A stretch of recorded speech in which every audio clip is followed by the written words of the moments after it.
మీతో main interact అవ్వడానికి ఒక్క రీజను, ఈ రాజకీయాలన్నీ పక్కన పెట్టేస్తే, నేను ఇంటర్మీడియట్లో ఉన్నప్పుడు లోక్సత్తా కోటి సంతకాల ఉద్యమంలో పార్ట్. టూ కానీ థౌజండ్ నాకు త్రీలో 2003. కానీ అప్పుడు నాకు జేపీ అనే వ్యక్తి గురించి కానీ లోక్సత్తా వ్యవస్థ గురించి కానీ ఏమీ తెలియదు. జస్ట్ ఆ పాంప్లెట్లో ప్రతి ఇంటికి సురక్షిత మంచినీరు అనే ఒక పాయింట్ తీసుకుని ఒక 10 మంది సంతకాలు పెట్టించారు. అంటే ఎందుకు ఈ బ్యాక్గ్రౌండ్ చెప్తున్నానంటే, అప్పుడు ఒక కుర్రాడిగా ఉన్న నన్ను ఇన్స్పైర్ చేసినటువంటి ఒక ప్రజా గొంతుక, లేదా ఒక ప్రజా గళం అనుకోండి లోక్సత్తాని, కలెక్టివ్ వాయిసెస్ అనుకుందాం. నేటి కుర్రాళ్ళకి అలా ఇన్స్పైర్ చేసేటువంటి ఒక ప్రజా గొంతుక ఆంధ్రప్రదేశ్లో లేదు అని నాకు అనిపిస్తోంది. మీరేమంటారు? దానికి కారణం ఏంటి? ఎందుకు ఇంతలాగా భయపడుతున్నారు? తెలంగాణతో పోలిస్తే మనకి జీరో అని చెప్పొచ్చు. తెలంగాణలో చూడండి, కరెక్ట్. రీసెంట్ ఆల్ భయం వాక్స్ ఆఫ్ రెండు లైఫ్. రెండు రకాలుగా. ఒకటేమో రిప్రెషన్, ప్రధానికి చికాకులు గురి చేస్తారన్న భయం ఒకటి ఖచ్చితంగా వచ్చింది వాతావరణం. ఇందాక చెప్పాం కదా, రూల్ ఆఫ్ లా ఎక్కడ లేకపోయినా అడ్డగోలుగా అయిపోయింది మరి పరిస్థితి అట్టింది. రెండోది పోయిన అది పక్కన పెట్టినా కూడా రిఫార్మ్ ఎలిమెంట్స్ ఎప్పుడూ కూడా లోక్సత్తా ఉద్యమం కానీ మరొకటి కానీ ఆలోచనని ప్రేరేపించేటువంటివి. సమాజంలో విశ్లేషణని పెంచి ఆలోచన ప్రేరేపించే ఉద్యమాలకి ఒక స్టేబుల్ అట్మాస్ఫియర్ కావాలి.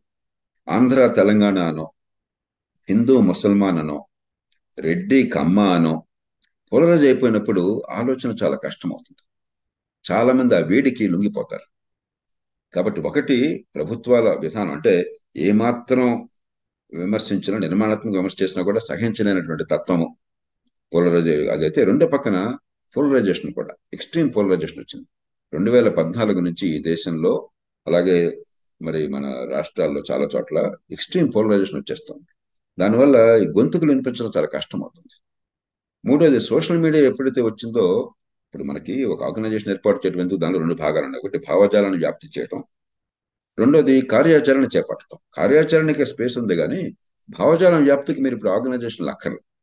There is low cost much more impactful thing ఈ సోషల్ మీడియా, మనందరం చేస్తున్న పని.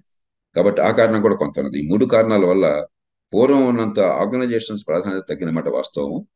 అది ఆర్గనైజేషన్ ఫిజికల్ గా యాక్టివ్ గా ఉండాల్సిన అవసరం లేకపోయినా కూడా ప్రచారం కోసం చెప్పని కార్యాచరణ కోసం యాక్టివిటీ కావాలి. మన ఊళ్ళో స్కూల్ బాగుపడాలని చెప్పంటే ఖచ్చితంగా ఊళ్ళో కొంత యాక్టివిటీ కావాలి. మన ఆరోగ్యం బాగుపడాలన్నా, లేకపోతే అకౌంటబిలిటీ లోకల్ గవర్నమెంట్ రావాలన్నా కూడా లోకల్ యాక్టివిటీ కావాలి. అది లేకపోవడం నష్టమే. ఈ పోలరైజేషన్ వల్ల భావజాలం వ్యాప్తి కాకపోవడం కూడా నష్టమే. You're absolutely right. There is a significant deterioration in the quality of public discourse. Sir, ఇంకొకటి 96 నుంచి లోక్సత్తా ఉద్యమం ఉంది కదా, స్టార్టింగ్ లో ఎర్లీ డేస్ లో మీరు మోస్ట్లీ కాన్సన్ట్రేటెడ్ ఆన్ ప్రజలు ఓటు వేయాలి, అందరూ ఓటు ఉందో లేదో చూసుకోవాలి. అప్పట్లో బ్యాలెట్ సిస్టమ్ కదా, మీరు వేయకపోతే ఎవడో ఒకటి రిగ్గింగ్ చేసి వేసేస్తాడు మీ బదులు అని చెప్పి బాగా అవేర్నెస్ తీసుకొచ్చారు. కానీ నేడు చూస్తే ఈ ఓటర్ ఫ్రాడ్, అంటే జీరో డోర్ నెంబర్తో కొన్ని లక్షల ఓట్లు, లేదా ఏ తండ్రి పేరు ఏ, భర్త పేరు ఎక్స్, ఇలా అంటే బేసికల్లీ ఒక సాఫ్ట్వేర్, ఎలక్టోరల్ సాఫ్ట్వేర్ అనేది ఒకటి పెట్టినప్పుడు బేసిక్ నెగిటివ్ టెస్ట్ కేసెస్ అనేటివి ఉంటాయి. అవి కూడా లేకుండా క్రియేట్ చేశారు అంటే అది చాలా లోపభూయిష్టమైన ఇంటెన్షన్, మాలీషియస్ ఇంటెన్షన్తో క్రియేట్ చేసినటువంటి ఒక సాఫ్ట్వేర్, ఒక బగ్ ఇంట్రడ్యూస్ చేయడం అని.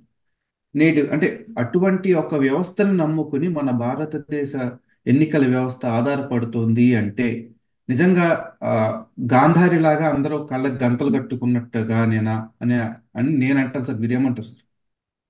కార్తీక్, పరిస్థితి అంత దారుణంగా లేదు. మనకి మన దేశంలో కొన్ని చెడిపోయినాయి గత 10-15 ఏళ్ళుగా, 20 ఏళ్ళుగా. కానీ కొన్ని బాగుపడ్డాయి. ఓటర్ లిస్టులు మొత్తం మీద దేశంలో చాలా బాగుపడ్డాయి. ఆంధ్రప్రదేశ్లో కొన్ని ప్రాంతాలు it's an exception, it's not నా ముందు మనకు ఆత్మవిశ్వాసం ఉండాలి. నేను మా ఊరికే చెప్పట్లా. నేను చాలా ఏళ్ల పాటు ఓటర్ల జాబితా ప్రక్షాళన కోసమని కృషి చేశాను ఈ దేశంలో. ఆంధ్రప్రదేశ్లో వివిధ ప్రాంతాల్లో, పట్టణాలు, గ్రామాల్లో, అలాగే తమిళనాడు, మహారాష్ట్ర, చివరికి బెంగాల్ లాంటి ప్రాంతాల్లో కూడా నియోజకవర్గం మొత్తంలో ఓటర్ల జాబితాను నేను సర్వే చేయించి తప్పులన్నీ బయటపెట్టి ఎన్నికల సంఘంతో చాలా పోరాడినవాడిని చాలా సంవత్సరాల పాటు. కాలక్రమేణా ఆ రోజుల్లో కూడా గ్రామ ప్రాంతాల్లో కొంచెం పర్లేదు, కానీ పట్టణ ప్రాంతాల్లో మరీ అధ్వానంగా ఉంటాయి ఓటర్ల జాబితాలు. ఒక సమయంలో 45% తప్పులని చెప్పి నేను అంచనా వేశాను. తప్పు అని చెప్పంటే ఉండవలసిన పేరు లేకపోవటము, ఉండకూడని పేరు ఉండటం, రెండు కలిపి errors of omission and errors of commission కలిపితే 45% ఉన్నాయి, విచ్ ఇస్ వెరీ హై. దాని మీద చాలా పోరాటం చేశాము. కాలక్రమేణా ఎలక్షన్ కమిషన్ రెస్పాండ్ అయింది. ఒకటి, డిజిటల్ టెక్నాలజీని బాగా ఎఫెక్టివ్గా వాడుతున్నారు. ఇప్పుడు కావాలంటే పేరు, రాంగ్ పేరు ఉంటే తీసేయడం కానీ, లేని పేరు, పెట్టవలసిన పేరు ఉంటే పెట్టడం కానీ, ఇవాళ today actually you can apply online with appropriate documentation. I can assure you and I verified that మీ పేరు రిజిస్టర్ అవుతుంది, మీకు ఓటర్ ఐడెంటిటీ కార్డు వచ్చేస్తుంది. రెండు, ఓటర్ ఐడి కార్డులు లోక్సత్తా ప్రారంభించినప్పుడు లేవు. దేశమంతా ఓటర్ ఐడి కార్డులు కావాలని గట్టి ఉద్యమం చేశాను అన్నాడు. ఇప్పుడు దేశం అందరికీ వచ్చిన ఓటర్ ఐడెంటిటీ కార్డులు. India is one of the few countries in the world every voter getting an identity card. మూడు, ఓటర్ల లిస్ట్ లో మీ ఫోటో ఉంటుంది. India is probably the only country in the world ఓటర్ల లిస్ట్ లో కూడా మీ ఫోటో ఉంటాం. కాబట్టి కొన్ని ఓటర్ల జాబితాలో పట్టణ ప్రాంతాల్లో తప్పులు ఉన్నాయి, కొన్ని చోట్ల మ్యాలిషియస్ గా కూడా చేస్తున్నారు. కానీ if you look at the larger picture it is still minuscule. రెండోది, it can be corrected easily with in the existing system. అంటే ప్రాబ్లం ఉన్నా కూడా ఓటర్ల లిస్టులు భయంకరంగా ఉన్నాయి, లేకపోతే ఈవీఎంలు సరిగ్గా పనిచేయట్లేదు, దానిలో డెమోక్రసీ పనిచేయట్లేదు. ఇవన్నీ కూడా అపోహల వల్ల, భయం వల్ల తప్ప there is no real evidence. But yes, in pockets there is a conscious attempt by certain parties or certain individuals, and we have to counter that. And there are methods of doing it right away within the existing system. అంటే దేనికి అడుగుతున్నా అంటే sir, ఇది ఈ point మిమ్మల్ని, ఒక IAS officer కూడా suspend అయ్యారు తిరుపతి సైడ్, మనకి ఆంధ్రప్రదేశ్లోని. ఆయన కమిషనర్గా ఉన్నప్పుడు అధికార పార్టీకి హెల్ప్ చేసి ఇన్ని పదుల సంఖ్యలో, లక్షల సంఖ్యలో ఓట్లు, వేల సంఖ్యలో దొంగ ఓట్లు నమోదు చేయించారు. అంటే బ్యాక్ డోర్ యాక్సెస్ కూడా ఉంది. మీరు చెప్తున్నట్టు నాలాంటి ఒక సామాన్యుడు ఆన్లైన్లో ఒక ఓటర్ ఐడి కార్డు తీసుకుంటే నాకు ఇంటికి వచ్చేసే ఒక విధానం ఎలాగైతే ఉందో, బ్యాక్ డోర్ యాక్సెస్ కూడా ఉంది ఈ సిస్టంలో. రాజకీయ పార్టీలు తలుచుకుంటే, అంటే మనకి పాలిటీషియన్ అండ్ బ్యూరోక్రాట్ నెక్సెస్ కనుక కుదిరితే బ్యాక్ డోర్ యాక్సెస్ లో కూడా దొంగ ఓట్లు నమోదు చేయొచ్చని మన రుజువు అయింది కూడా. అది ఆర్టీఐ ద్వారా వచ్చిన డేటా సార్, అందుకే మీ ముందు ఉంచుతున్నాను. మీ మీరు అభిప్రాయం అన్నట్టుగా పాలిటీషియన్, బ్యూరోక్రాట్ కలిస్తే అల్టిమేట్ గా బ్యూరోక్రాటే కదా అక్కడ పనిచేయాల్సింది. ఎలక్షన్ కమిషన్ అంటే ఆ ముగ్గురు ఢిల్లీలో ఉన్నవాళ్ళు కాదు. దాదాపు కోటిన్నర మంది all employees in the country they're involved. మన దేశంలో సాంప్రదాయం ఏంటంటే మిగతా పనుల్లో ఎంత అవినీతి ఉన్నా, పక్షపాతం ఉన్నా, అలసత్వం ఉన్నా, ఎలక్షన్ మేనేజ్మెంట్ లో బై అండ్ లార్జ్ దేశంలో ఒక సిస్టమ్ ఎస్టాబ్లిష్ అయింది. కొన్ని చోట్ల, ఏపీ లాంటి చోట్ల తాత్కాలికంగా కొంత డిజరప్ట్ అయినట్టు కనిపిస్తుంది. కానీ వాళ్ళ వాళ్ళు లాలూచి అయినా కూడా civil society can play a creative role, because instruments మన చేతుల్లో ఉన్నాయి. మనం వీఆర్ నాట్ హెల్ప్లెస్. ప్రస్తుతం ఆ ప్రయత్నం జరుగుతుంది నాకు తెలిసినంత వరకు. కాబట్టి ఐఎమ్ నాట్ సెయింగ్ ఈ things are perfect, but things are not terrible. మన దేశంలో డెమోక్రసీలో ఉన్న ఫెయిలింగ్స్ ఓటర్ల జాబితాలోనూ పెద్దగా లేవు, పోలింగ్ బూత్లోనూ లేవు, దాని వెనకాల ఉన్నాయి. ఓట్లకి డబ్బులు ఇవ్వటం కానీ, లేకపోతే తాత్కాలికమైనటువంటి వెల్ఫేర్ మీద దృష్టి ఎక్కువ పెట్టడం కానీ, లేకపోతే కులం మతం పెట్టి ఉన్మాదులను చేయడం కానీ, these are not related to the conduct of election. These are about the political culture and the political process and incentives in politics. అంచేత ఇది పొరపాటు లేవనట్లా, but those are not central to India's political or democratic crisis.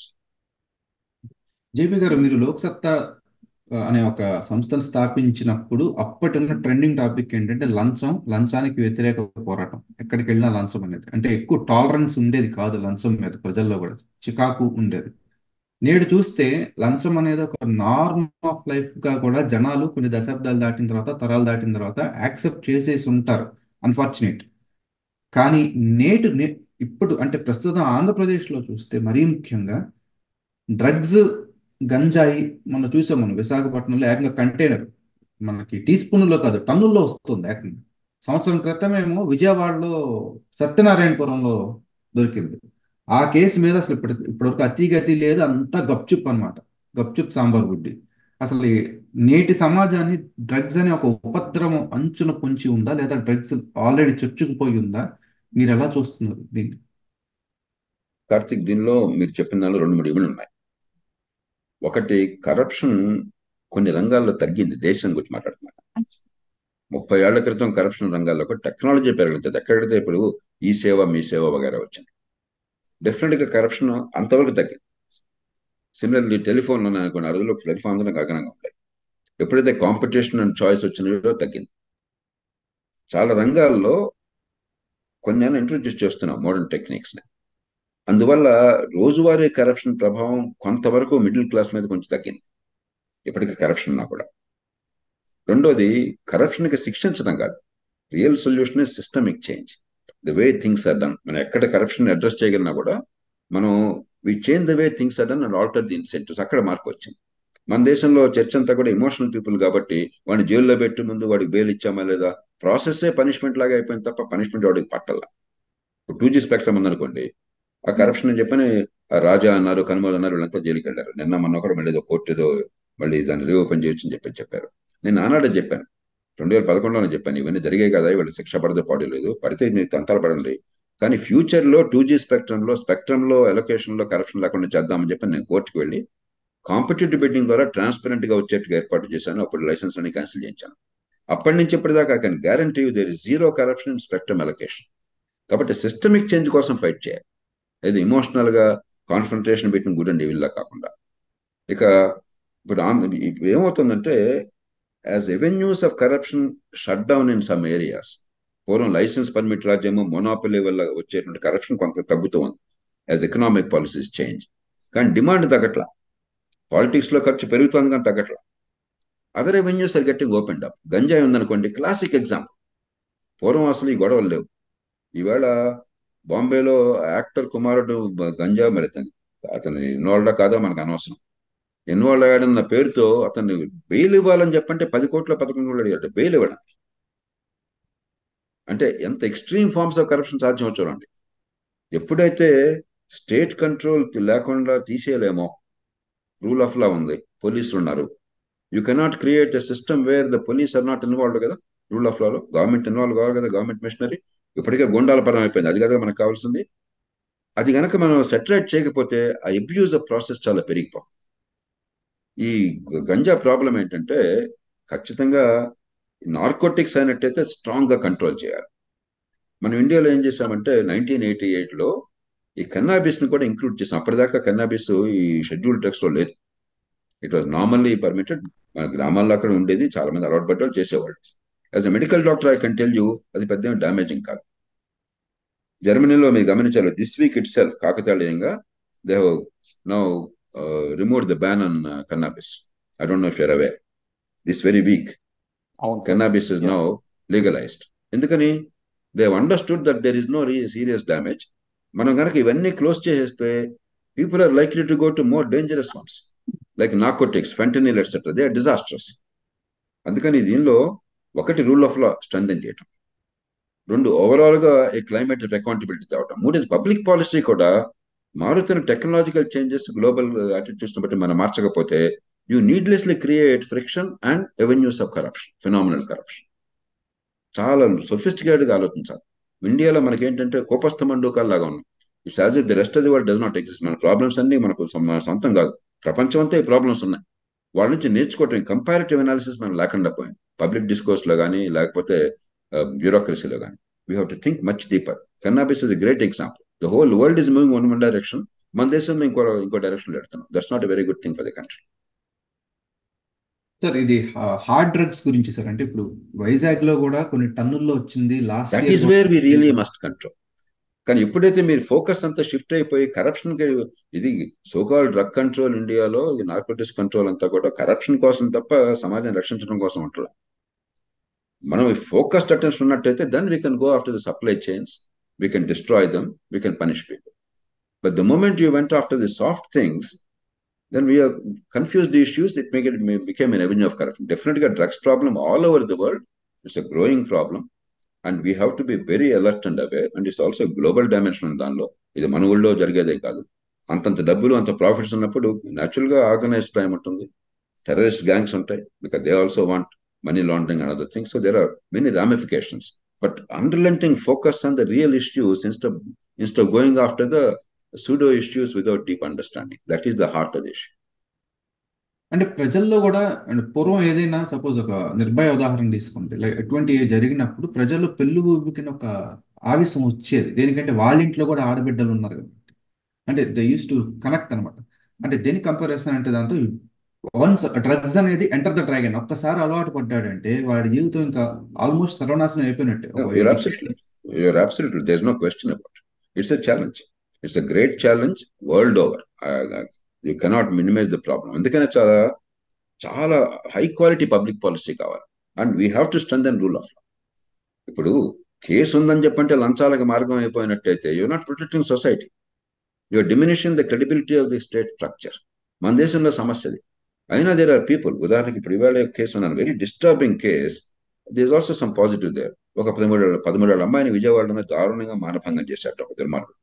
వాడికి political affiliation, ఈ party ఆ పార్టీలో ఒక అన్ని పార్టీల్లో కూడా క్రిమినల్స్ వాడు గౌరవించారు. ఆ అమ్మాయి 13 ఏళ్ల అమ్మాయి తర్వాత బెదిరించాట, చంపేస్తాను ఇదని చెప్పని ఎవరికైనా చెప్తే. She committed suicide. My heart went out to her. ఒకటి, ఒక అమ్మాయిని అలా జరగటం, ఆ అమ్మాయి ఆత్మహత్య చేసుకోవటం, ఆత్మహత్య పేరు మార్గం లేదని భావం కలగటం. రెండు, దానిలో పార్టిసిపేట్ చేసిన వాళ్ళు మన సినిమాల్లో చూసినట్టుగా పొలిటికల్ ఎఫిలియేషన్ ఉన్నవాడు కావడం, సొసైటీ పట్టించుకోకపోవడం. రెండో పార్ట్ కోర్టుకు వెళ్తేది ప్రాసిక్యూషన్ గురించి అసలు నో బడీ ఈస్ బాదర్. అదృష్టం కొద్దీ ఏదో కొంచెం శ్రమ తీసుకుని ప్రాసిక్యూషన్ అసిస్ట్ చేసి వాటికి శిక్ష పడింది. ఎందుకని? The judge took the initiative. ఆ జడ్జి గారు ఇంత దుర్మార్గం వదిలేయటం న్యాయం కాదు, I cannot act as a prosecutor అని చెప్పి ఆయన ఇన్సిస్ట్ చేసి ప్రైవేట్ నుంచి ప్రాసిక్యూటర్ ఆయన పిలిపించి ఏర్పాటు చేసి వాడికి చివరికి శిక్ష వేశారు. Is sentence to life imprison. అంటే మనకి సమాజంలో unless you strengthen the forces of law, అసలు కన్విక్షనే లేదు. ఏ నేరం చేసినా, మర్డర్ చేసినా నాకేం కాదన్న వాతావరణం భారతదేశంలో ఉంది. మీకు వెస్ట్ లో చూస్తే జర్మనీ కానీ, లేకపోతే యుఎస్ కానీ, మరో చోట కానీ, once the prosecution is initiated, in 90 to 95% cases, conviction is definite. Because the process is pukka, there is integrity in the process, and they use technology. మన దేశంలో 10-11% అంతే, unless there is confession. So we have to also strengthen rule of law. ఇవాళ భయం లేదు, చట్టం అంటే భయం లేదు భారతదేశంలో. ఫ్రాంక్గా మాట్లాడుకుందాం. మీకు డబ్బు ఉంటే, రాజకీయ పరపతి ఉంటే, బై అండ్ లార్జ్ మీకు ఏం కాదని నిశ్చయం అయిపోయింది. So we have to do a lot of work. Sir, ఇక్కడ నేను యుఎస్ లో కూడా క్రైమ్ న్యూస్ వస్తున్నప్పుడు కాస్త ఆసక్తిగా చూస్తూ ఉంటాను. దేనికంటే మన ఇండియాలో కూడా నేరాలు ఘోరాలు వార్తలు బాగా చదివి ఉన్నాం కాబట్టి. ఇక్కడ ఇక్కడికి అక్కడికి మౌలికమైనటువంటి తేడా ఏంటంటే, ఒకసారి ఒక నేరం చేశాడంటే వాడి లైఫ్ స్క్రూప్ అయిపోతుంది ఇంకా పూర్తిగా. వాడు బయటకు రాలేడు. ఆ బాండ్ కట్టాలన్నా కూడా కొన్ని లక్షల డాలర్లు అంటే ఇక్కడ సామాన్యుడికి చాలా అందని ద్రాక్ష అది. ఏదో $10,000 కూడా పెద్ద అమౌంట్ ఇక్కడ, ఒక నార్మల్ మిడిల్ క్లాస్ వాడికి సడన్ గా తేవాలంటే. కానీ అటువంటిది మన దేశంలో ఇప్పటికీ కూడా ఒక 50,000 పూచీకత్తు లేదా ₹1,00,000 పూచీకత్తు అంటే 1950 1960s లో ఉన్న చట్టాలు, ఆ బాండ్ అమౌంట్ వచ్చేసి చాలా చాలా హైలీ, మరి పెద్ద పెద్ద రాజకీయ నాయకుల కేసుల్లో ₹1,00,00,000 లేదా 50 లక్షలు అంటే అది కూడా వాళ్ళకి పీనట్సే. ప్రధానంగా అదెందుకు మార్చలేకపోతున్నాం మనము? దేనికంటే ఒక్కసారి ఒకడు ఎవడన్నా నేరం చేశాడంటే వాడు తేలిగ్గా మళ్ళా బెయిల్తో బయటకు వస్తే ఇంకా ఇంకా సమాజంలో ఇంకా ఒక ఇది వచ్చేస్తుంది కదా, ఏముంది వాళ్ళు వెళ్తారు రేపు బెయిల్తో బయటకు వచ్చేస్తారు అనే ధోరణి. కార్తీక్, మనకి ఏమవుతుందంటే లూజ్నెస్, రూల్ ఆఫ్ లాలో, క్రైమ్ ఇన్వెస్టిగేషన్ లో, లేకపోతే ప్రాసిక్యూషన్ లో, ట్రయల్ లో చాలా లూజ్నెస్ వచ్చేసింది. There is no passion for justice. చాలా సిగ్నిఫికెంట్ ప్రపోజల్స్ ఉన్నాయి. ఉదాహరణకి 2001లో లోక్సత్తానే ఒక 9-day కాన్ఫరెన్స్ జరిపింది ఆన్లైన్. ఇప్పుడు కోవిడ్ పీక్ లో ఉంది కాబట్టి more than 50 eminent Indians and people from Britain and United States and others also, people experienced in rule of law, they all participated, including Indian Supreme Court judges and others. Clear and very specific proposals are there. There are 5 areas you have to work on. ఒకటి, crime investigation, how to make it independent and how to make it accountable at the same time and effective. Forensics, then prosecution, then procedures, then trial courts. 5 levels లో కూడా చాలా భయంకర లోపాలు ఉన్నాయి. వాటిని settle చేయడం సాధ్యం. మాలిమెత్ కమిటీ అని చెప్పని ఒక కమిటీ వాజ్పేయి గవర్నమెంట్ టైంలో చాలా ప్రామాణికమైన రిపోర్ట్ ఇచ్చింది, మన ఇండియన్ కండిషన్స్ ఏ రకంగా చేయాలని చెప్పని. అన్ఫార్చునేట్లీ దాని మీద అసలు పొలిటికల్ సిస్టంలో కానీ, సొసైటీలో కానీ చర్చ లేదు. ఊరికే నీజెక్ రియాక్షన్స్ తప్ప. ఈ మధ్య 3 క్రిమినల్ లాస్ని, పాత లాస్ని పూర్తిగా మార్చి కొత్త లాస్ తెచ్చామని చెప్పారు అమిత్ షా గారు. పార్లమెంట్ చట్టం చేసింది. నేను చాలా ఆసక్తిగా చూశాను. Indian penal code, criminal procedure code, Indian evidence act. ఏం చేయాల, ఊరికే పేరుకి కొత్త చట్టాలు తీసుకొచ్చారు కానీ ఇంత చట్టం ఒకటి ఇంత పెద్దది. Priceless opportunity was squandered. ఏదో కొత్త చేసామని చెప్పుకోవడానికి తప్పితే there is no real effort. Unfortunately ఈ దేశంలో క్రిమినల్ జస్టిస్ సిస్టమ్ ఎట్లా బాగు చేయాలనే విషయంలో కొంతమందికి అవగాహన ఉన్నా కూడా it has not become part of the political discourse. That's one of the key agenda items of Loksatta movement and FDR. కానీ అన్ఫార్చునేట్లీ ఏమైందంటే పవర్లో ఉన్న వాడికి పవర్ని అబ్యూస్ చేయడం అనేది ఒక ఎండమిక్ అయింది కాబట్టి సిస్టంలో పొలిటికల్ పార్టీస్ కూడా మీరు చూడండి, నరేంద్ర మోదీ గారు ఈడీని ఉపయోగిస్తున్నాడు అని ఆరోపణ చేస్తున్నారు. దానిలో కొంత ఆధారం ఉంది. ఒక్కళ్ళన్నా మేము వచ్చినట్టయితే అలా ఉపయోగించకుండా ఫలానా సేఫ్ గార్డ్స్ ఈ రకంగా ఏర్పాటు చేస్తాము, వాటి ఆటోనమీ విత్ అకౌంటబిలిటీ చేస్తామని ఒక్క ప్రపోజల్ ఇచ్చారు చూడండి మీరు. అలాగే స్టేట్స్లో చంద్రబాబు నాయుడు గారిని అరెస్ట్ చేశారు. గతంలో టీడీపీ ప్రభుత్వం వైకాపా వాళ్ళు ఇతరులు మమ్మల్ని అరెస్ట్ చేశారని కంప్లైంట్ చేశారు. ఒక్కళ్ళని అప్పుడు కానీ ఇప్పుడు కానీ మేము పవర్లోకి వస్తే ఈ రకంగా జరగకుండా these are the specific changes will incorporate. ఒక్క మాట వచ్చింది చూడండి, బహిరంగ చెప్తాను. Not one person, not one media. ఇదంతా కూడా నువ్వు నా మీద చేసావా, నేను దాన్ని తలాగా చెబుతాను. You cannot improve rule of law like that. There are specific measures. నేను అడ్మినిస్ట్రేటివ్ రిఫార్మ్స్ కమిషన్లో వే బ్యాక్ ఇన్ 2005, 18 years అయింది. The whole report was penned by me. Commission report అయినా కూడాను ఈ రూల్ ఆఫ్ లా ఏం చేయాలని చెప్పిన చాలా ప్రిసైజ్ గా there are ways of doing it. But unfortunately ఇవాళ ఇన్సెంటివ్ లేదు. It will happen but it will take time and we have to meanwhile fight hard. అంతా ఒక్కరో జరగకపోయినా కూడా అట్లీస్ట్ స్టెప్ బై స్టెప్ జరగడం కోసం ఫైట్ చేయాలి. We're long way away from that. Sir అంటే 2012లో కూడా అప్పటి ప్రతిపక్ష పార్టీ బీజేపీ ప్రామిస్ చేసింది, కాంగ్రెస్ బ్యూరో ఆఫ్ ఇన్వెస్టిగేషన్ ని మేము పంజరంలో పక్షిని స్వేచ్ఛ ఇస్తాము, మేము దాన్ని అటానమస్ గా చేస్తామని వీళ్ళు అంటే ఇంకా నెక్స్ట్ లెవెల్ కి తీసుకెళ్తున్నారు. సిబిఐ, ఈడీ, ఐటీ కూడా జాయిన్ అయింది. అంటే ఇవన్నీ రాజకీయ పార్టీలు ప్రామిసెస్ చేస్తాయి, తర్వాత ప్రజలు మర్చిపోతారు, వాళ్ళు యథేచ్ఛగా వారి మీరు చెప్పినట్టు బడితున్నాడితే బర్రె అనే సామెతతో వెళ్తారు. కానీ వీళ్ళని గల్లా పట్టుకుని ప్రశ్నించాల్సినటువంటి ఒక ఫోరం అనేది లేదు మన దేశంలో, రాష్ట్రంలో, పోనీ జిల్లా స్థాయిలో, ఆఖరికి పంచాయత్ స్థాయిలో, అంటే ట్రిపుల్ డౌన్ చేస్తే ఇది లోపిస్తోంది. దానివల్లే పొలిటికల్ పార్టీస్ యథేచ్ఛగా ఆ దీన్ని ఏమంటారు, వాళ్ళు ఆడిందే ఆట పాడిందే పాట అవుతోంది. దేనికంటే పూర్వం చూసి ఒక 40 years వెనక్కి వెళ్తే ఈ కమ్యూనిస్టులు సోకాళ్ళు మనం ఈ నక్సలైట్స్ వీళ్ళందరూ ఉండేవాళ్ళు, వాళ్ళు చూసి భయపడేవాళ్ళు. అరే మనం ఇలా చేస్తే మనకి అంటే వాళ్ళు వెళ్ళిన విధానం తప్పు కానీ భయపడేవాళ్ళు, ఇలాగా ప్రజల్లో బ్యాడ్ అవుతాము, ప్లస్ రెండోది మనకు కూడా ప్రాణహాని ఉంటుందని. ఇవాళ అట్లీస్ట్ ప్రశ్నించేటువంటి ఒక సిస్టమ్ కూడా మన దేశంలో లేదు. అది ప్రస్తుతం మన దేశానికి అవసరమేమో అని అనిపిస్తుంది సార్, మీరేమంటారు? I agree, I entirely agree with you. కానీ ప్రాబ్లం ఇంకోటి కూడా చూడాలి. మాకేంటంటే ఏ దేశంలోనైనా కూడా రిఫార్మ్స్ అన్నవి ఆ కాంటెక్స్ట్ ని బట్టి ఉండాలి. మనకేమవుతుందంటే దీనికోసం గట్టిగా మాట్లాడే గొంతులు కూడా extreme American, British, some other standards ఒక లెవెల్లో ఉన్న సొసైటీలో స్టాండర్డ్స్ తీసుకొచ్చి సమాజం భవిష్యత్తు గురించి ఆలోచించకుండా నేరస్తుడి పక్షానే పలుకుతున్నారు. మనకి ఎంతసేపటికి ఇప్పుడు ఈ 13 ఏళ్ల అమ్మాయి హక్కులు ఏమైనాయి? మానభంగం చేసి వాడు ప్రాణం పోతే నువ్వు ఆ రేప్ చేసిన వాడి హక్కుల రకం కాపాడడం కోసం చూస్తే మరి ఈ బాధితుల సంగతి ఏమిటి? అది మర్చిపోయినాం. అది American, British and European context లో అక్యూజ్డ్ హక్కులను కాపాడడం చాలా ముఖ్యం. ఎందుకంటే society is fighting for society's rights. Prosecution is very strong. 90% cases conviction వస్తుంది. ఇండియా లాంటి దేశంలో ఎక్స్ట్రీమ్ ఆపోజిట్ ఉన్నది. కాబట్టి we also must fight for victims rights to ensure that the culprit actually does not escape the clutches of law. మన దేశంలో అది పోయింది. మానవ హక్కుల కోసం పోరాటము అంటే నిందితుడిని వదిలేయటము అని వచ్చింది. చివరికి ప్రాసెస్సే పనిష్మెంట్ అయింది. ఎవరికైనా పనిష్మెంట్ ఉంది అంటే ఆ పేరుతో మీ మీద ఆరోపణ చేస్తే ఛార్జెస్ ఏమైతే మిమ్మల్ని అరెస్ట్ చేయడం, బెయిల్ ఇవ్వకుండా ఉండటమే పెద్ద పనిష్మెంట్ అయింది తప్ప యాక్చువల్ కన్విక్షన్ పనిష్మెంట్ రావట్లేదు. కాబట్టి ఈ సొసైటీలో కూడా ఈ ప్రశ్నించే గొంతులకు కూడా ఆ డెప్త్ అండ్ కాంప్రహెన్షన్ రావాలి, మనకి పర్స్పెక్టివ్ రావాలి. అది లేకుండా మనం ఇతరులను అనుకరించి వాళ్ళ పద్ధతిలో వాళ్ళ స్లోగన్స్ తీసుకుని ఈ దేశంలో మంచి కంటే చెడు ఎక్కువ చూస్తున్నాం కొన్ని సందర్భాలు.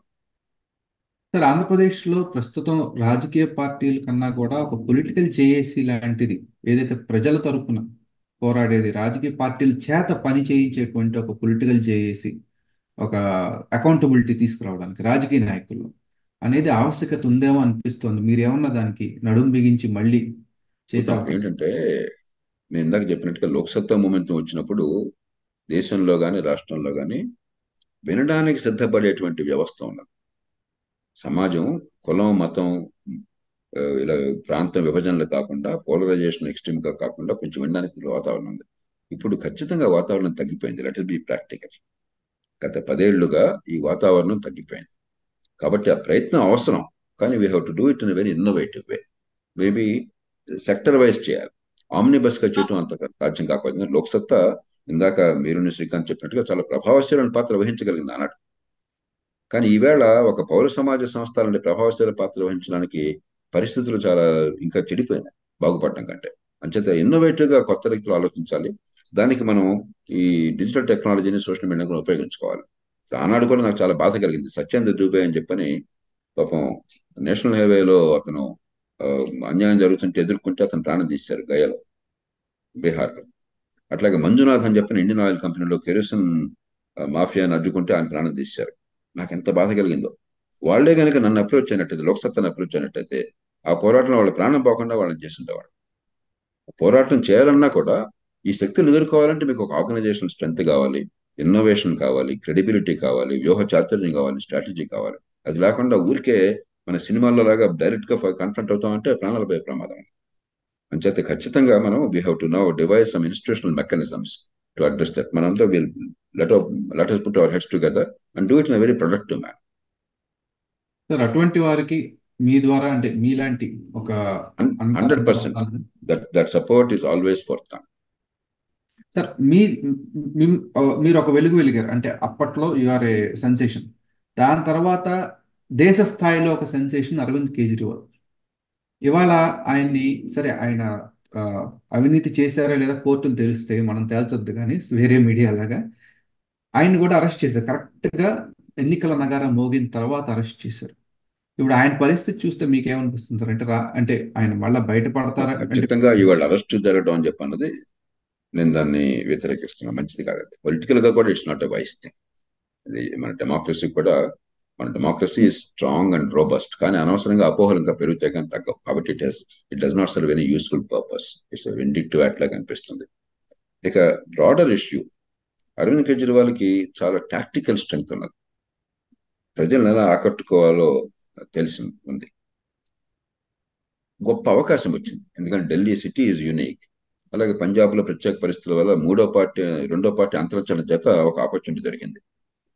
దాన్ని ఉపయోగించుకోవడంలో నా దృష్టిలో విఫలమైనారు. నేను ఈ మాట ఫ్రాంక్ గా చెప్తున్నాను. నేను వారిని సపోర్ట్ చేశాను, ఢిల్లీలో సపోర్ట్ చేశాను, పంజాబ్ ఎలక్షన్లో సపోర్ట్ చేశాను. కానీ అగైన్ వెల్ఫేరే మిగతా పక్కన పెట్టండి, సంక్షేమమే పరిపాలన అన్నది వాతావరణం తీసుకొచ్చింది యాక్చువల్గా అరవింద్ కేజ్రీవాల్. ఇంకా వేరేదేం లేకుండా ఢిల్లీ అనేది ఎనీ సిటీ స్టేట్, హైదరాబాద్ కావచ్చు, ముంబై కావచ్చు, ఇఫ్ ఇట్స్ స్టేట్, డబ్బంతా అక్కడే ఉంటుంది. గవర్నమెంట్ రెవెన్యూస్ అని అక్కడే వస్తాయి. మీకు సిటీ స్టేట్ అయినట్టయితే పుష్కలంగా డబ్బులు కనిపిస్తాయి. కాబట్టి హాయిగా మీరు అందరూ పనిచేయచ్చు, ప్రజల ఓటు పొందొచ్చు. But that is not the way to take the country forward. ఎప్పుడైతే వాళ్ళు ఆ పని చేశారో కాంగ్రెస్ పార్టీ భయపడిపోయి, ఎందుకంటే కాంగ్రెస్ ఓట్లు ఎక్కువగా తీసుకుంటున్నారు కాబట్టి ఈ ఆమ్ ఆద్మీ పార్టీ వాళ్ళు, కాంగ్రెస్ పార్టీ పూర్తిగా పంథాకు వచ్చింది. ఒక చిన్న పార్టీ వాళ్ళ తోక మొత్తం శరీరాన్ని కదిలించింది. ఒక చిన్న పార్టీ అంత చరిత్ర ఉన్న కాంగ్రెస్ పార్టీ చరిత్ర మొత్తాన్ని మార్చేసింది. ఇప్పుడు కాంగ్రెస్ పార్టీ పూర్తిగా అన్ని తాయిలాలు ఇవ్వటం తప్ప, తెలంగాణ ఎన్నికల్లో చూడండి, కర్ణాటకలో చూడండి, ఇప్పుడు జాతీయ స్థాయిలో నిన్న మొన్న ఒకటి రిలీజ్ చేశారు. ఎంత విచిత్రంగా ఉందో వాళ్ళు ఇచ్చినటువంటి హామీలు. ఒక్క మాట కూడా మౌలిక సదుపాయాలను గురించి, మనం చెప్పే చట్టబద్ధ పాలన గురించి, అభివృద్ధిని గురించి, పెట్టుబడుల గురించి ఒక్క పదం లేదు.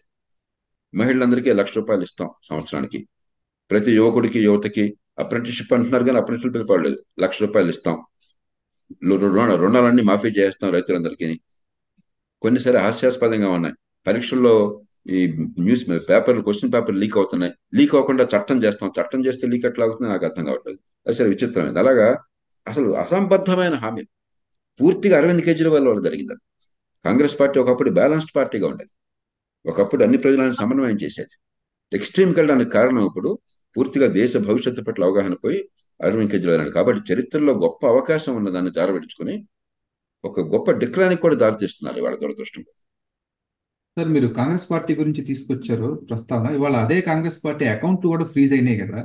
అంటే వన్ బై వన్ ఇది నేను ఎలా దాన్ని అపోజ్ చేయను. అందుకని ఇప్పుడు రాహుల్ గాంధీ డిస్క్వాలిఫై చేయడం తప్పు. ఆయన పెద్ద భయంకర నేరస్తుడు కాదు, ఆయన మట్టలు చేయలేక ఏదో మాట తూలాడు. విజ్ఞత ఉంటే తూలినప్పుడు పొరపాటు చెప్పంటే పోయేది, అయిపోయింది. శిక్ష మ్యాక్సిమం వేశారు. అప్పీలు కూడా వెయిట్ చేయకుండా 24 hours లోపల డిస్క్వాలిఫై చేశారు. తప్పది. సాంకేతికం కరెక్ట్ కావచ్చు, అట్లాగే అకౌంట్స్ ఫ్రీజ్ చేయడం సాంకేతికం కరెక్ట్ కావచ్చు. నేను నేషనల్ టీవీలో చెప్పాను. ఎందుకంటే పార్టీస్కి ఫుల్ ట్యాక్స్ ఎగ్జామ్షన్ ఉన్నది. అలాగే డోనర్స్కి full tax exemption. Donors exemption నేను 2003లో తీసుకొచ్చింది నేనే. ఫుల్ ఎగ్జామ్షన్ ఉన్నది. కేవలం వాళ్ళు ట్యాక్స్ మన రిటర్న్ ఫైల్ చేయడం కొంచెం ఆలస్యమైందని సాంకేతిక కారణం. దాన్ని చూపెట్టి సాంకేతికంగా మీరు ఫ్రీజ్ చేసామని చెప్పంటే అన్ని సాంకేతికంగా పోతున్నారు. టెక్నికల్గా యూ మే బి రైట్, అందుకని కోర్టులు కూడా టెక్నికల్గా ఓకే అని చెప్పనొచ్చు. But that's not the right process, that's not the way to sustain democracy. అంచేత ఏ పార్టీ అయినా కూడా ఈ స్పెసిఫిక్స్ మనం ఎత్తు చూపాలి. బట్ బ్రాడర్ దృక్పథంలో చూస్తే Congress party has lost its way. Sir అంటే పార్టీల సంగతి పక్కన పెడితే మేము ఎమర్జెన్సీ అనేది మేము చూడలేదు, మీ తరం చూసింది. చూసి పోరాడారు, దాని నుంచి స్ఫూర్తి తెచ్చుకుని బహుశా మీరు ఇప్పటికి దాకా రావడానికి కూడా అది ఒక కారణం అయి ఉండొచ్చు. అంటే ప్రీ ఎమర్జెన్సీలో ఉన్నటువంటి కొన్ని ప్యాటర్న్స్ ఉన్నాయి మనకి. అప్పట్లో చాలా స్పీడ్గా వెళ్ళింది. ఇప్పుడు చూస్తే మీరు చెప్పినటువంటి అన్ని డాట్స్ అన్ని కనెక్ట్ చేసుకుంటే రాహుల్ గాంధీ గారిని సస్పెండ్ చేయడం కానివ్వండి, ఇద్దరు ముఖ్యమంత్రుల్ని ప్రతిపక్షంలో ఉన్నారు కాబట్టి వారిని జైల్లో పెట్టడం కానివ్వండి, ఎన్నో కేసులు ఉన్నటువంటి ముఖ్యమంత్రులు సపోర్ట్ చేస్తున్నారు కాబట్టి ఇంకా ఉన్నారు. కొంతమంది జాయిన్ అయితే వాషింగ్ పౌడర్ నిర్మా వాళ్ళ పార్టీలో జాయిన్ అయితే ఇంక కేసులన్నీ మాఫీ అయిపోతాయి. ముఖ్యమంత్రులు కూడా అయిపోయారు అస్సాంలో. అంటే ఇవన్నీ చూస్తూ ఉంటే one by one, one by one, one by one, నిన్నకు మన ఎలక్టోరల్ బాండ్స్ విషయం, ఇవన్నీ చూస్తుంటే ఇవన్నీ కూడా మరొక దేశానికి మరొక ఎమర్జెన్సీ పొంచి ఉందా అంటే ఇమీడియట్ గా వచ్చేస్తుందని కూడా నేను అనట్లేదు. కొన్ని సిమ్టమ్స్ ఉంటాయి కదా, మీరు కంపేర్ చేసుకుంటే ఎలా అనిపిస్తుంది సార్? కార్తీక్, ఖచ్చితంగా eternal vigilance is the price of Liberty. అందులో మనలాంటి దేశంలో అపరిపక్వమైన ప్రజాస్వామ్యాల్లో రూల్ ఆఫ్ లా అనేది అసలు చాలా వీక్ గా ఉన్నట్టు. అన్ని దేశంలో అన్ని ప్రాంతాల్లో అన్ని రాష్ట్రాల్లో జాతీయ స్థాయిలో రూల్ ఆఫ్ లా వీక్ గా ఉంది. జాతీయ స్థాయిలో అని కాదు, రూల్ ఆఫ్ లా వచ్చి 98% ఉంది ఇండియాలో. మన ఫెడరల్ సిస్టంలో స్టేట్ లో ఫెడరల్ అఫెన్సెస్ అనేవి లేవు ఇండియాలో. కాబట్టి real rule of law is in the states. Failure అంతా స్టేట్స్ లో ఉంది, యూనియన్ లో కూడా కనిపిస్తూ ఉంది. ఆ నేపథ్యంలో ఖచ్చితంగా నిరంతర జాగరూకత కావాలి, దానిలో అనుమానం లేదు. Abuse of power has become endemic, దానిలో అనుమానం లేదు, ఆర్బిటరీ యూజ్ ఆఫ్ పవర్. కానీ ఎమర్జెన్సీ పరిస్థితులు నాకు కనిపించట్లేదు. డెఫినెట్ గా perversions and distortions all over the country ఉన్నాయి. వాటిని మనం ఎలుగెత్తి ఎదుర్కోవాలి, ప్రజల్లో చైతన్యం తేవాలి, మార్పు కోసం గట్టి ప్రయత్నం చేయాలి. కానీ ఏదో నియంతృత్వం వచ్చే పరిస్థితులు వివిధ కారణాల వల్ల దేశంలో లేవు. That is no longer possible in India. Luckily we should be happy. It does not mean we should be complacent. కానీ real challenges how do you fight for rule of law. మనం దీన్ని ఈ పార్టీ ఆ పార్టీని, ఆ party ఈ పార్టీని తిరుగుతుంటే ఆ తిట్లు కనిపిస్తే కానీ చివరికి ఉపయోగం ఉంటుంది. అందరూ అదే చేస్తున్నారు. మళ్ళీ ప్రతిపక్షాలు అధికారంలో ఉన్న రాష్ట్రాల్లో అదే జరుగుతుంది, మళ్ళీ వేరే జరగట్లా. కాబట్టి it's not about this party or that party, it is about propensity to abuse power. Habitual గా పూర్వం ఉన్న మర్యాదల మన్నలు కూడా పోయి పవర్ ఉంటే ఏదైనా చేస్తాను అని తెగించే ధోరణి వచ్చిన మాట వాస్తవం. కాబట్టి the focus should be on what we discussed earlier, rule of లాని ఇన్స్టిట్యూట్ చేయడం ఎట్లాగన్నది. ఇక ఎలక్ట్రల్ బాండ్స్ ది ఖచ్చితంగా సుప్రీంకోర్టుకి వెళ్ళిన తర్వాత supreme court has to give only one order, transparency కావాలని చెప్పని. కానీ ఇష్యూ ఈజ్ మోర్ కాంప్లికేటెడ్. ఎందుకంటే దీనిలో కూలంకషంగా లోతుగా వెళ్ళిన వాడిని నేను. 2001లో టెహల్కా స్కామ్ అని వచ్చింది. మీరంతా అప్పుడు స్కూల్లో ఉండుంటారు. టెహల్కా స్కామ్ ఏంటంటే కెమెరా ముందు పట్టుబడ్డారు కొందరు నాయకులు క్యాష్ తీసుకునే పార్టీల కోసం అని చెప్పని. ఆనాడు మరి తెలుగునాటికి చెందినటువంటి బంగారు లక్ష్మణ్ గారు బీజేపీ జాతీయ అధ్యక్షుడు, ఒక దళిత నేపథ్యం నుంచి వచ్చారు. ఆయన మంచి మనిషి. ఆయన పాపం ₹1,00,000 అంత తీసుకుని డ్రాలో పెట్టుకున్నారు పార్టీకి నిధుల కోసం అని చెప్పాను. ఎందుకంటే ఆ రోజుల్లో వేరే ఫ్రేమ్ వర్క్ లేదు. అలాగే జార్జ్ ఫెర్నాండెస్ ఆరోపణలు వచ్చినాయి. బంగారు లక్ష్మణ్ రాజీనామా చేయాల్సి వచ్చింది ఆయన పార్టీ అధ్యక్ష పదవికి. ఫెర్నాండెస్ డిఫెన్స్ మినిస్టర్ రాజీనామా చేసిన తర్వాత మళ్ళీ ఫుకాన్ కమిటీ అని ఒకటి వేశారు, జ్యుడిషియల్ కమిషన్. వాళ్ళు ఎగ్జామినేట్ చేస్తే మళ్ళీ ఆయన డిఫెన్స్ మినిస్టర్ అయ్యాడు. ఆ నేపథ్యంలో నేను అందరినీ కలిశాను, జార్జ్ ఫెర్నాండెస్ ని, ఎల్కే అద్వానీ గారిని, అరుణ్ జైట్లీ అప్పుడు లా మినిస్టర్, అరుణ్ షౌరి, రవిశంకర్ ప్రసాద్, మన్మోహన్ సింగ్, సోనియా గాంధీ, ప్రణబ్ ముఖర్జీ, అప్పటికి మాజీ ప్రధానమంత్రిగా ఉన్నటువంటి పివి నరసింహరావు, ఇలా అందరినీ కలిసి ఒప్పించాను. ఒక చిన్న స్టెప్ వేద్దాం, ఎలక్షన్లే మారవు, ఎలక్షన్లో డబ్బులు మారవు, కనీసం లెజిటిమేట్ ఫంక్షన్స్ కోసం పాలిటిక్స్ డబ్బులు కావాలి, ఆ డబ్బులకు ఒక మెకానిజం ఏర్పాటు చేద్దామని చెప్పని 2 ప్రతిపాదించాను నేను. ఒకటి, full tax exemption to the donors, individuals or corporates, subject to certain limitations for the corporates. 2, free time in electronic media, because increasing గా పొలిటికల్ పార్టీ ఎక్స్పెండిచర్ అంతా కూడా జెన్యున్ క్యాంపెయిన్స్ ఎలక్ట్రానిక్ మీడియాకి వెళ్ళిపోతుంది. అది యాంటిసిపేట్ చేసి free time in electronic media for recognised parties అన్నాను. అందరూ అంగీకరించి ఏకగ్రీవంగా చట్టం చేశారు. ఈ 2 వచ్చినాయి. రెండోది ఎప్పుడు అమలు కాల, ఎందుకంటే ఫ్రీ ఎయిర్ టైం అన్న దానికి వివిధ కారణాలు రూల్స్ ఫ్రేమ్ చేయలేదు, పెద్ద వదిలేశారు. ఈ ట్యాక్స్ ఎగ్జంప్షన్ వచ్చింది. బీజేపీ వెంటనే ఒక డైరెక్షన్ ఇచ్చింది, ఎల్కే అద్వానీ గారు, ఇక నుంచి మనం క్యాష్ తీసుకోవద్దు, చెక్కే తీసుకుందాము, మనకు క్యాష్ అవసరం లేదు, వాళ్ళకి ఫుల్ ట్యాక్సెస్ ఉంటుంది కాబట్టి క్యాష్ ఇవ్వాల్సిన అవసరం ఏముంది, చెక్ ఇవ్వమనండి, వాళ్ళకి నష్టం లేదు కదని చెప్పి నేను చెక్ని ఆదేశం ఇచ్చాడు. వాళ్ళు పవర్లో ఉన్నా కూడా విదిన్ 2 months వాళ్ళకి వచ్చేటువంటి కంట్రిబ్యూషన్స్ 90% తగ్గిపోయినాయి. అరుణ్ జైట్లీ గారు అప్పుడు లా మినిస్టర్, అప్పుడు ఆ తర్వాత ఎన్నోసార్లు నాకు చెప్పాడు, జయప్రకాష్ గారు మీరు గట్టిగా పోరాడి సాధించారు, చివరికి జరిగింది ఇది, కానీ మేము కూడా గేట్ ఎత్తేయాల్సి వచ్చింది, క్యాష్ తీసుకోవాల్సి వచ్చింది, లేకపోతే నడవదని చెప్పాను. ఆ నేపథ్యం కారణంగా ఆయన మళ్ళీ ఫైనాన్స్ మినిస్టర్ అయిన తర్వాత 2018 జనవరిలో ఆయనకి ఏంటి పర్పస్, క్యాష్ ఎకానమీ కాకుండా చెక్ ఎకానమీ కావాలా, వాళ్ళకి ట్యాక్స్ ఎగ్జెంప్షన్ ఉండాలా, వాళ్ళ ఎనానిమిటీ ప్రొటెక్ట్ చేయాలి, లేకపోతే వాళ్ళు ఇవ్వడానికి ధైర్యం చావట్లేదని చెప్పాను. It is not the correct solution. కానీ వెనకాల ఒక నేపథ్యం ఉంది. మన దేశంలో ఏంటంటే నిజాయితీ అని చర్చ జరగటల్లా. నిజాయితీ చర్చ లేకుండా ఏదో రకంగా వీళ్ళు వీళ్ళని తిట్టుకోవడానికి అవకాశం చూస్తున్నారు తప్ప. 2004 నుంచి 2012 దాకా 8 సంవత్సరాల్లో 8.9% నోన్ సోర్సెస్ నుంచి వచ్చింది పార్టీలకి. ఏది అధిక, నేను చెప్పేది అఫీషియల్ గా కనిపించే డబ్బు, ఇల్లీగల్ గా పోయే డబ్బు, క్యాష్ ఖర్చు పెట్టే డబ్బు నేను మాట్లాడట్లా. పార్టీస్ లీగల్ గా ఖర్చు పెట్టే డబ్బులు 8.9% known sources, 91.1% unknown sources cash. మళ్ళీ దానికి వెళ్తాం మనం. అందుకని కొంచెం డోతుగా వెళ్ళాలి. ఎలక్ట్రల్ బాండ్స్ ఏదో భయంకర అన్యాయం జరిగింది, కరెక్ట్ కాదు. అవినీతి లేదా ఉంది ఖచ్చితంగా, దేశంలో అన్ని చోట్ల అవినీతి ఉంది, అది లేకుండా ఉందనుకుంటే ఎట్లా మనం దాన్ని ఎలా అడ్రస్ చేయాలని ఆలోచించకుండా మనం ఈ సిమ్టమ్ కొన్ని సింబాలిక్ దీనిలోకి వెళ్ళిపోయేసి స్లోగన్స్ ఇచ్చేసి డ్రామాలు ఆడుతున్నాం. రేపు పొద్దున్న నుంచి నేను గ్యారంటీగా చెప్తున్నాను, మళ్ళీ ఈ 90% దీనిలో క్యాష్లోకి వెళ్ళిపోతాం, మీకు అధికారికంగా వచ్చే డబ్బులు కనిపించవచ్చు, అంతా బాగుంది అనుకుంటాం మనం. ఈ నటనలు మానేయాలి. ట్రూత్ఫుల్నెస్ కావాలి, పబ్లిక్ డిస్కోర్స్లో ఆనెస్టీ కావాలి, అది పోయింది ఇండియాలో.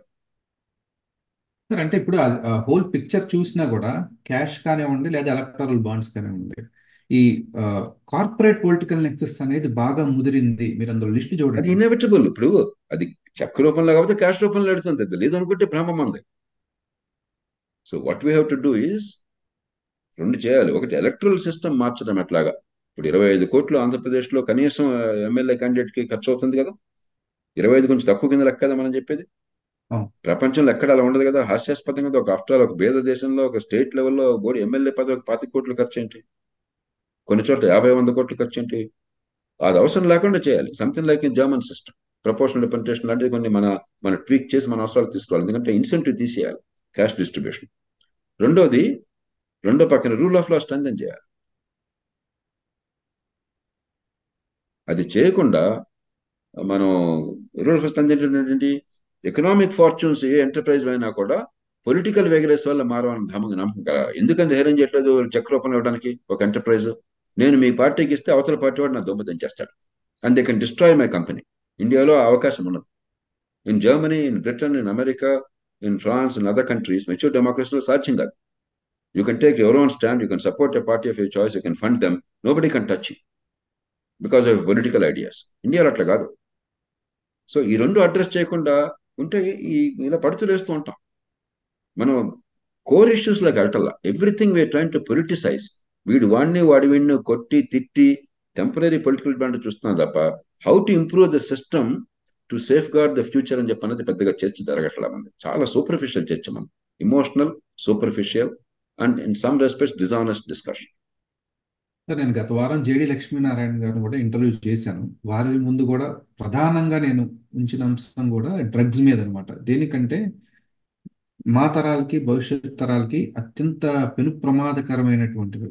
ఆ సందర్భంగా వారిని నేను కోరింది వైట్ ఛాలెంజ్ చేయండి సార్. మీరు మీరు దేనికంటే వైట్ ఛాలెంజ్ అని మీ బోటి వారు వైట్ ఛాలెంజ్ చేసి ప్రజల్లో అవేర్నెస్ ఒక చైతన్యంగా వస్తుంది. అది ఈ డ్రగ్స్ అనేది చాలా దూరం ఉండాలి సమాజం అనేది ఆయన్ని రిక్వెస్ట్ చేశాను. మీరు కూడా వైట్ ఛాలెంజ్కి సిద్ధపడతారా సార్?